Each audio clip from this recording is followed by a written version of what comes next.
Pitch accent or no pitch accent? This is the question. Hello noble ones and welcome to Metatron's Academy, and today we are tackling a rather controversial topic when it comes to language learning in connection with a language we call Japanese. Now let me say this in the clearest, easiest and most approachable way possible. The Japanese language is a language that is considered to be pitch-based, in the sense that many Western languages can be stress-based, other Western languages can be syllable-based, but Japanese is based on pitches. So, it's not a full-on tonal language like, for example, Mandarin Chinese, Cantonese are. We're not talking about actual tones, but we are talking about changes in pitch, usually from high to low, from low to high. In other words, the same syllable, or should I say mora in Japanese, can be pronounced with different pitch combinations, resulting in different meanings. In other words, the pitch used during pronunciation will have a semantic differentiation. Used in pronunciation will have a strong effect into the semantic field. Let me give you an example. The word for leg, which is pronounced ashi, a as a low tone, shi as a high tone. The word nihongo, low, high, high, kazoku, high, low, low. So, here's the question. How important or essential is the study of the pitch accent when it comes to someone who wants to learn Japanese? How early should you start learning it, or does it even matter? Different channels have had different answers and different approaches, and this has led to some actual online battles onto the matter. Full-on drama. So let me tell you what I think as a speaker of Japanese who has reached fluency. And I also have a degree in Japanese. Not trying to flex or anything. I personally absolutely love the study of the pitch accent. It's something that I enjoy doing. It's something that I love spending time in, resources. It brings me pleasure. It's a challenge. It's fun. I love it. With that being said, and let me make this 100% clear, is understanding or studying the pitch accent essential when it comes to communication with the Japanese? No. Before people start typing in the comments, yes, there are some content creators, even natives, that will tell you, oh, but no, because the same word, depending on how you pronounce it, will mean something different, so people could get confused. No. Let me show you why. My level of confidence is sky high when I say that there has never been a Japanese woman who was absolutely disappointed when you told her that you were gonna bring her some flowers, but she was expecting some noses. I can absolutely tell you with 100% certainty that no Japanese ever thought that when you said you were going to church to praise God, he actually thought that you were going to praise your hair or a piece of paper. I think I can confidently speak for the entirety of the Japanese nation that no Japanese has ever thought that you were going to use a bridge to eat your noodles, not a pair of chopsticks. Hashi versus hashi. Context reigns supreme in these situations, and very similarly, it's something that we do on a daily basis even in our own native languages. We have the word spirito in Italian. It can mean spirit in the sense of your soul, or like a ghost, or it can mean spirit in the sense of spirits, like alcohol. If I tell you that I enjoy preserving my fruit sotto spirito, so under spirits, which is something you do say in Italian, do you think that there is even one single Italian speaker who is going to ask you, just for clarification, but do you mean that you put your fruit in alcohol at 95 degrees, or do you actually mean that you put your fruit inside your soul? And even though I just gave you an example in Italian, I can give you an example in English. If I told you, oh no, don't go in that house, just don't, it's full of spirits. I mean, if you're an alcoholic, I guess you could think, what do you mean? But I think in the majority of cases, if it's a decrepit place, falling to pieces, nobody lives there, it's dark, you're talking about ghosts. This is how the Japanese navigate situations in which perhaps someone is, like a foreigner, is not using the correct pitch, at least according to that specific region, more on that in a second.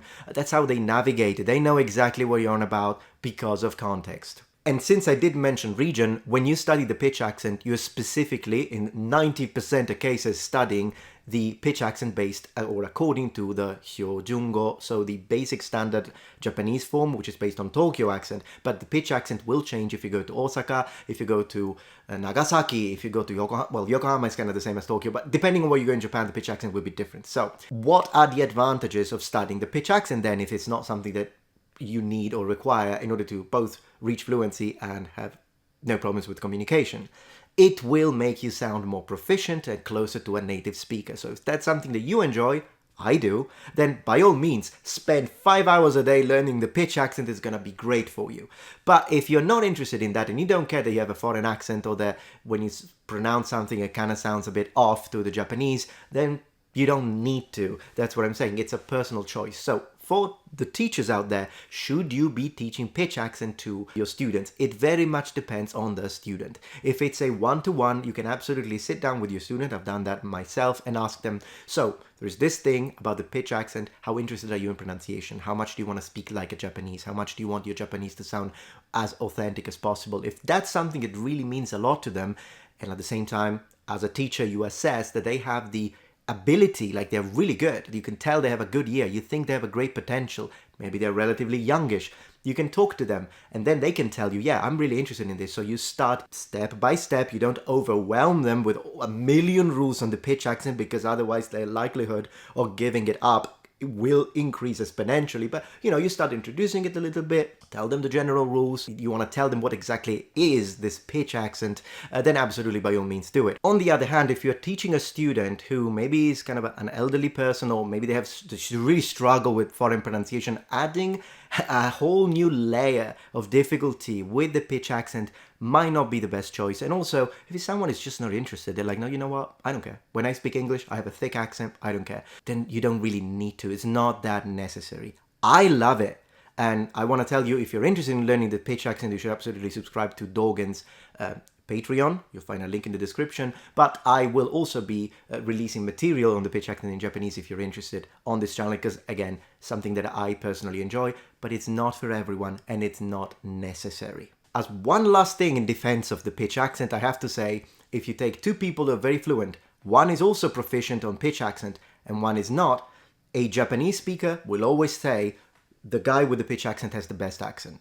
I mean, that's something that is going to happen. So if that is something that is important to you, you have to study the pitch accent. But this is talking about people of equal skill. Because if someone is very fluent, no pitch accent, and someone speaks in broken Japanese, but they are all careful with the pitch accent, then yeah, I'm talking equal skill.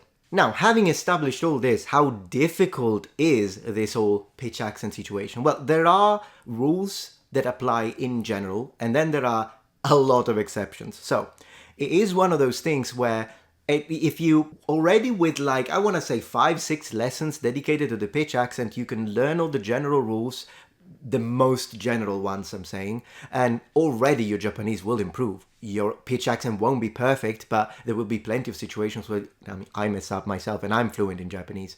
So it will happen. But I want to say with 5 or 6 targeted, well-organized lessons, your Japanese will improve overnight. But then there is a whole layer of all the different conjugations and how they work and how they change, and depending on the formality or informality, whatever pattern you use, each pattern has its own thing. And then with the adjectives, the E adjectives, you do it this way. The Na adjectives, pitch accent, oh my gosh, the level of minutiae that you can get, it's something that it's gonna take you like years to really perfect it and speak exactly like someone from Tokyo. Is it worth it? To me it is. When it comes to you, maybe reach, fluency is more important. But a little bit of pitch accent to the side is not bad. And it's still something that I think you should do if you want to achieve a higher level of Japanese. Particularly because sometimes I hear people saying, oh, I think I have a great pronunciation in Japanese, but they don't want to study the pitch accent. Then if you really want to be proud of your pronunciation and the quality of your pronunciation, a bit of pitch accent should be taught.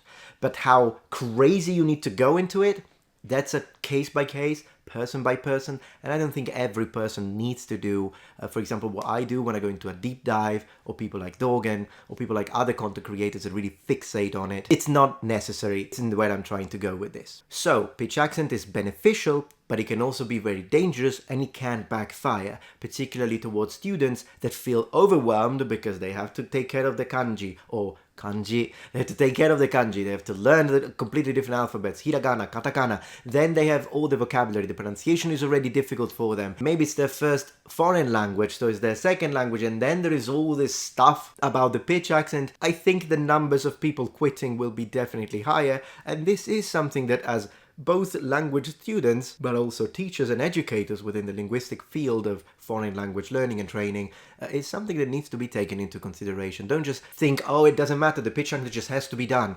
Yes, but it should be done properly, taking into consideration how difficult of a topic it is, particularly for some people, and then kind of understand how to dose it and how to organize it correctly, not only if you're a teacher and you need to consider your students and their individual needs, but also as a learner, because you don't want to be in one of those situations where you're all excited and then you just lose any interest because this is becoming overwhelming, unless you're someone like me who gets super excited and absolutely by all means do 10 hours of pitch accent a day, who cares. Anyways, this is what I wanted to say about this. There's much more that needs to be said, but I will be making some tutorials soon. Big thanks to anyone who joins my Patreon, where I post both historical, linguistic, content and unboxings and all sorts of extra content and bonus stuff. You will find a link in the description below. Thank you so much for all the donors and patrons. Thank you so much for joining Metatron's Academy.